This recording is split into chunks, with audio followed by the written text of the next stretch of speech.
എന്ന് പറഞ്ഞു. പക്ഷേ ഒന്നും നടപ്പിലാക്കിയിട്ടില്ല. ഇടുക്കിക്കാരെ വഞ്ചിച്ചു, കബളിപ്പിച്ചു. ഇന്നും അവരെ ആ പ്രഖ്യാപനം മാത്രം നടത്തുകയാണ്. അതുപോലെ ഇവിടുത്തെ ഭൂമിയുടെ പ്രശ്നം പരിഹരിക്കുമെന്ന് പറഞ്ഞു. ഇവിടെ നമുക്കറിയാം, ജോയി ഇവിടെ നന്നായിട്ട് ആ കാര്യങ്ങൾ വിശദീകരിച്ചു.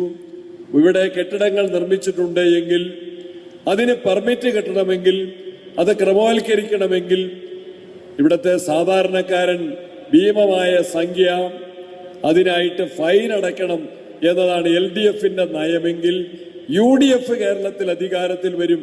അത്തരത്തിൽ ജനദ്രോഹ നയങ്ങൾ നമ്മൾ തിരുത്തുക തന്നെ ചെയ്യും എന്ന് ചൂണ്ടിക്കാണിക്കാൻ ഞാൻ ആഗ്രഹിക്കുകയാണ്. ഇവിടെ പറഞ്ഞു, ദരിദ്രരില്ലാത്ത, അതിദാരിദ്ര്യം അനുഭവിക്കുന്നവരെ ഇല്ലാത്ത കേരളം എന്നാണ് പിണറായി വിജയൻ ഇന്നലെ ആളെ കൂട്ടാൻ മമ്മൂട്ടിയെ കൂട്ടി നടത്തിയ ചടങ്ങിൽ അവകാശപ്പെടുന്നു. ഏതായാലും മോഹൻലാല് അതിൽ നിന്ന് മാറി നിന്നു, മമ്മൂട്ടി അതിൽ പെട്ടുപോയി. ചടങ്ങിൽ ആളില്ലായിരുന്നു, പ്രഖ്യാപനം പൊള്ളയായിരുന്നു. കേരളത്തിൽ ഇനി പാവങ്ങളില്ല, പട്ടിണി കിടക്കുന്നവരില്ല, വീടില്ലാത്തവരില്ല, ചികിത്സയ്ക്ക് ഇനിയും പൈസ ആവശ്യമുള്ളവരാരുമില്ല.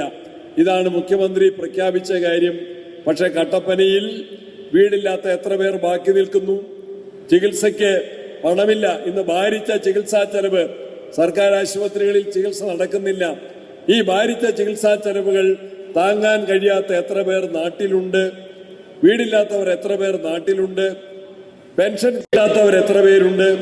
കർഷക തൊഴിലാളി ക്ഷേമ പെൻഷൻ അതിൻ്റെ അംശാദായം അടച്ച ആളുകൾക്ക് എത്രയോ വർഷമായിട്ട് അതിൻ്റെ ആനുകൂല്യങ്ങൾ കിട്ടുന്നില്ല.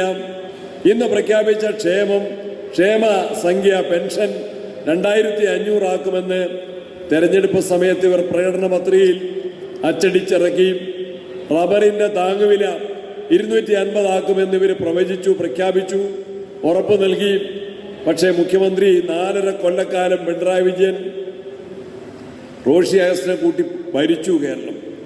അന്ന് പ്രഖ്യാപിച്ച പ്രഖ്യാപനങ്ങൾ 4.5 കൊല്ലക്കാലം നടപ്പിലാക്കാൻ അവർ ഓർമ്മിച്ചില്ല.